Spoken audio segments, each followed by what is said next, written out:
Alright, so here it is all finished up, and this knife was pretty interesting, at least the scales were, but as you guys can see I didn't have to take apart the knife in order to create the scales, which is kind of nice, but I also had to be careful making the outside shape of the scales and not getting close enough to cut or damage these titanium liners, which wouldn't be good.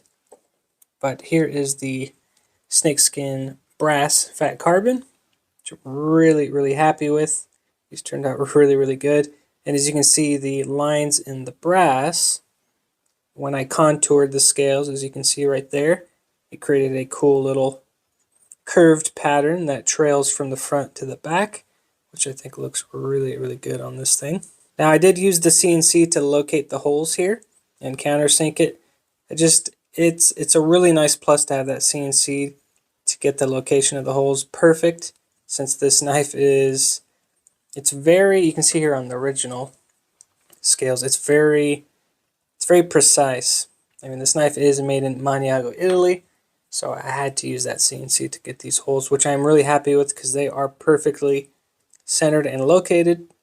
And I also had to keep in mind not to countersink too deep, since the screws go into the liners here, and if they go too deep it'll touch the blade and the action wouldn't be good, so I really had to be careful with that.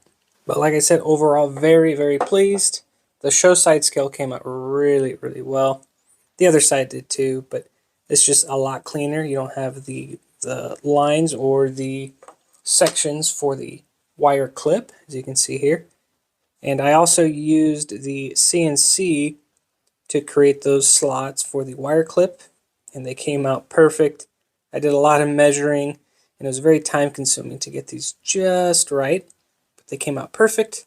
And another thing, I know these look simple, but the hardest thing was to locate these holes for the pivot pin and the pins that lock in the back lock, or lock back, sorry.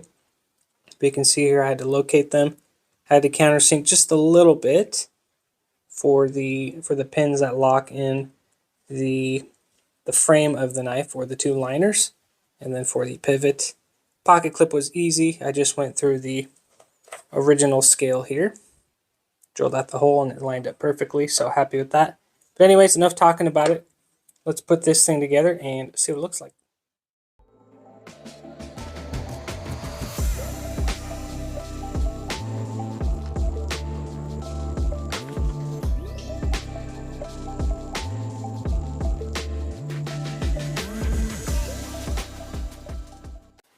Alright, so here it is all assembled. Again, really pleased with it, and that pattern is just so cool from Fat Carbon.